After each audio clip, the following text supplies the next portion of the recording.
Apa yang mesti kita lakukan pada saat ekonomi negeri ini lagi lesu? Penjualan eceran diperkirakan masih akan terkontraksi pada Mei 2025 secara bulanan. Sekitar 70% pelaku usaha hotel dan restoran di Jakarta berencana melakukan pemutusan hubungan kerja atau PHK karena bisnis yang lesu.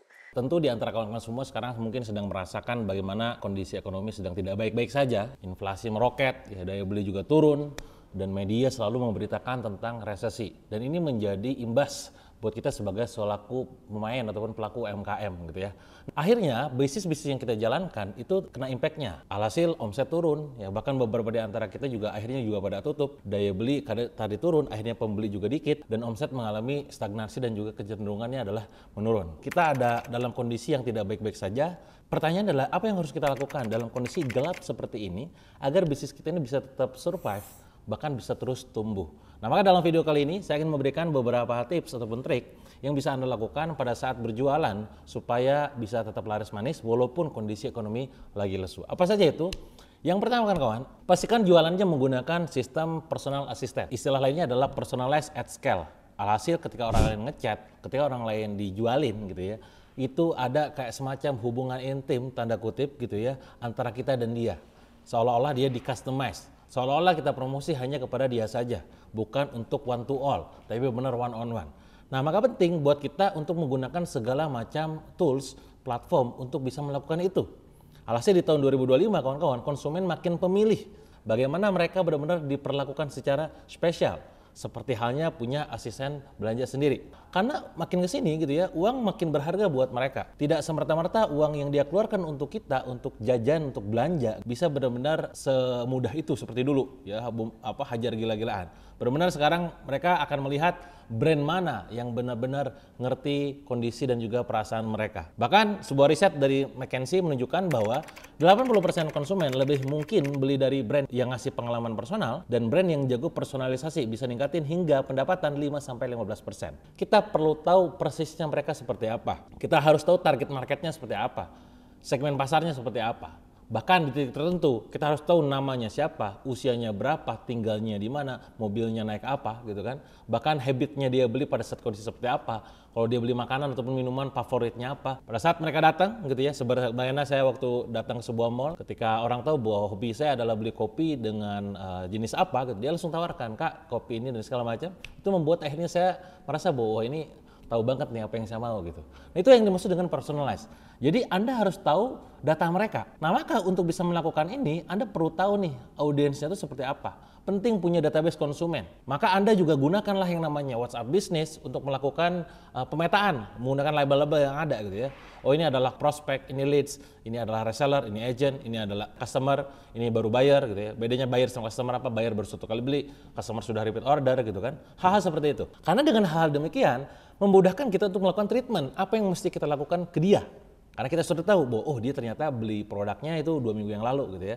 Nah, maka tugas saya yang sekarang adalah kita follow up. Mungkin produk sudah habis dan mungkin mau repeat order gitu ya. Maka Anda pun perlu mencek data pembeli. Siapa yang sering beli produk A, siapa yang beli produk B gitu ya. Siapa yang suka diskon, siapa yang nggak beli pasca diskon gitu. Intinya adalah data akan menjadi segalanya. Pertanyaan adalah apakah Anda sekarang sudah punya WA konsumen? Apakah Anda sudah punya email dari mereka? Kalau sudah, maka siapkan penawarannya buat mereka dengan channel tersebut. Ya, nanti pada saat email misalkan, mungkin bagi sebagian orang email kayaknya nggak penting. Tapi bagi segmen tertentu kayak misalkan profesional ataupun karyawan, mereka masih menggunakan email. Mungkin tidak dengan emak-emak gitu kan. Mungkin tidak buat kita-kita yang sekarang aktifnya adalah di sosmed ataupun di WhatsApp gitu, bukan di email gitu ya. Tapi bagi mereka yang pekerja profesional, mereka masih menggunakan email. Nah, apa imbasnya? Kita bisa sebut namanya, kita bisa sebut kebutuhan ataupun kebiasaan dia beli produk apa. Nah, seperti itu. Jadi sekali lagi, nomor satu adalah pastikan Anda lakukan jualan dengan jadi personal assistant mereka. Dengan cara customize produk ataupun customize dari segi servisnya. Itu yang pertama. Yang kedua adalah yang bisa Anda lakukan adalah membangun yang namanya tribes. Tribes adalah sebuah komunitas. Ada 4 hubungan ketika melakukan tribes di mana Anda sebagai leader ataupun owner dari pemilik tribes tersebut akan berkomunikasi dengan mereka. Kedua adalah mereka berkomunikasi dengan Anda, Dan yang ketiga adalah mereka sesama mereka, dalam arti member ke member. Oh berarti 3, bukan 4 ya. 3 hal yang harus Anda lakukan komunikasinya. Semakin ini terbentuk, terjalin, Anda ngobrol sama mereka ngobrol sama Anda, mereka sesama member aktif, itu makin bagus tribes-nya. Dan ini akan sangat menunjang buat kita pada saat jualan, kondisi lagi lesu, akan gampang banget jualan ke mereka. Seperti yang kita tahu, ekonomi goyang, perang harga di mana-mana, maka salah satu hal yang sulit dari kompetitor adalah hubungan kita, intimasi kita, bonding kita kepada audiens. Dan hubungan kita dengan audiens kita kumpulkan dalam bentuk komunitas,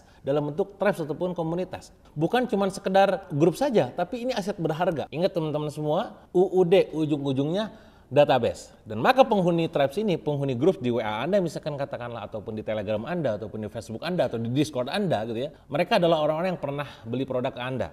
Mereka beli bukan cuma karena butuh, ngerasa bahwa itu spesial, kebutuhannya terpenuhi. Atau memang ada konektivitas dengan Anda gitu. Dan mereka percaya sama Anda. Nah ini poin pentingnya. Sebuah studi dari CMX Hub bilang, 68% konsumen ngerasa komunitas bikin mereka jadi pelanggan setia. Pelanggan setia inilah yang nantinya menjadi tameng paling kuat di saat krisis. Mereka nggak akan gampang untuk pindah ke lain hati gitu ya, karena cuma sekedar selisih harga 1.000 2.000 doang. It's not about the money, it's about connectivity, hubungan, intimacy dengan mereka. Itu yang tidak bisa dibeli dengan uang. Saat saya membangun sebuah KBM Apps dengan shareholder lainnya gitu ya, salah satu yang membuat akhirnya ini menjadi terus tumbuh, berkembang adalah karena kita punya komunitas. Sesuai dengan namanya KBM, komunitas baca menulis. Mereka orang-orang yang suka baca dan nulis, mereka terkumpul dalam grup Facebook, mereka ketika dialihkan ke platform yang kita miliki di namanya KBM itu, mereka gerak. Dan pada saat orang lain kompetitor kita, katakanlah mereka punya duit banyak gitu ya, tidak mudah untuk bergerak. Kenapa? Karena kita punya connectivity, kita punya intimacy, kita punya hubungan dengan mereka. Mereka sering nungguin kita gitu ya, dan pada akhirnya juga kita sering berbagi dengan mereka. Inilah kekuatan dari komunitas. Bahkan baru-baru ini saya membangun sebuah komunitas member ya, dalam arti di sini untuk bisa membina pasukan penjualan di produk SR12. Mungkin Anda juga ngikutin gitu ya. Mereka walaupun baru 300 orang, tapi penjualannya luar biasa. Dan ketika saya katakanlah butuh uang tanda kutip gitu ya, maka orang pertama yang akan saya promosikan adalah bukan orang di luar, tapi ke grup tersebut. Nah inilah pentingnya Anda punya komunitas ataupun tribes, akan membantu kita pada saat ekonomi lagi lesu. Yang ketiga adalah optimasi AI, Artificial Intelligence. Bagaimanapun juga, sekarang eranya adalah era AI. Sekarang walaupun Anda dengerin kata AI, jangan langsung pusing ataupun mumet ya. Aduh Kang pusing si AI gitu. Tapi sekali lagi, perkembangan AI sekarang makin banyak yang praktis dan buat operasional sehari-hari makin efisien dan makin produktif. Bagaimana sekarang pada saat kondisi ekonomi lagi lesu, mungkin di antara Anda tidak punya karyawan yang banyak. Mungkin Anda cuma punya karyawan 2-3 orang doang gitu ya. Maka silakan optimasikan AI untuk bisa membantu Anda secara produktivitas. Baru-baru ini saya baru aja chat-chatan dengan salah seorang kawan. Bagaimana beliau sekarang bikin video reels di Instagram itu tidak lagi menggunakan syuting seperti ini.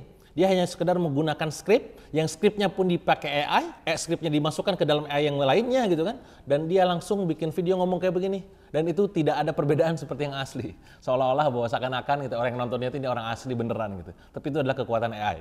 Maka sekali lagi, AI bisa digunakan. Dan AI bisa dilatih jadi asisten Anda 24 jam. Tanpa mereka tuh naik gaji, minta naik gaji, tanpa mereka tuh punya drama. Bahkan kita bisa marahin, woi itu bukan gitu kok skripnya, enggak itu jelek ya, itu bisa begitu. Dan tugas yang repetitif gitu ya, yang bisa makan waktu buat kita, maka itu bisa didelegasikan oleh AI. Laporan dari IBM Global AI Adoption Indeks 2023 menyebutkan 42% perusahaan di Asia Tenggara udah pakai AI. Bukan cuma buat gaya-gayaan, tapi buat ningkatin produktivitas dan motong biaya operasional ataupun labor cost. Contoh misalkan katakanlah, kalau Anda bingung sekarang bikin caption, bikin copywriting, gitu ya, bikin strategi, Anda silakan gunakan ChatGPT. Kalau Anda sekarang bingung mau bikin promo gitu ya, butuh desain, Anda silakan gunakan Canva Magic Studio. Atau mungkin Anda sekarang pengen balesin DM di berbagai macam platform, Anda bisa gunakan berbagai macam chatbot sederhana yang bisa Anda latih. Bahkan sekarang saya lagi uji coba salah satu AI yang untuk membantu saya dalam melakukan proses coaching dan mentoring. Jadi orang lain bisa ngechat saya di Instagram, gitu, di WA, di Telegram. Si AI-nya itu bakal balas. Orang taunya itu Dewa Kaprioga, padahal itu AI. Ngeri gitu. Orang taunya, wih Dewa aktif gitu ya. Kang Dewa ini selalu balesin chat gitu kan. Padahal itu AI. Itu chatbot untuk proses coaching dan mentoring. Nah ini kekuatan AI kawan-kawan. Maka sekali lagi, silakan Anda gunakan AI, optimasi AI tersebut untuk meningkatkan produktivitas. Secara cost Anda bisa lebih efisien. Makin banyak waktu buat mikirin strategi yang lebih matang akhirnya Anda ketika Anda menggunakan AI tersebut. Dengan 3 trik ini Anda bisa pakai gitu ya, untuk bisa ningkatin omset penjualan walaupun ekonomi negeri ini sekarang sedang tidak baik-baik saja. Dan itu berdampak pada omset dan juga penjualan Anda. Kalau misalkan Anda ada yang pengen ditanyakan tentang apa yang saya sampaikan, feel free untuk komen di kolom komen. Kalau Anda suka, silahkan di like dan juga share video ini ke teman-teman yang lain. Dan kalau ada request khusus bahas tertentu, misalkan komen aja di kolom komen, insya Allah nanti bahas di video berikutnya. Sampai jumpa di video berikutnya, jangan lupa di subscribe.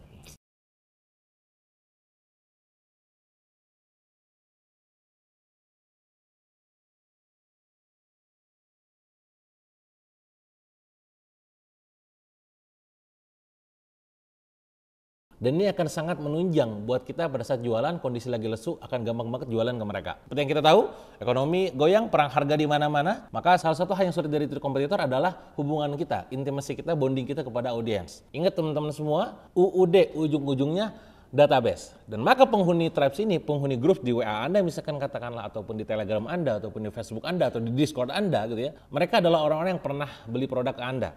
Mereka beli bukan cuma karena butuh, ngerasa bahwa itu spesial, kebutuhannya terpenuhi, atau memang ada konektivitas dengan Anda. Gitu. Dan ketika saya katakanlah butuh uang, tanda kutip gitu ya, maka orang pertama yang akan saya promosikan adalah bukan orang di luar, tapi ke grup tersebut.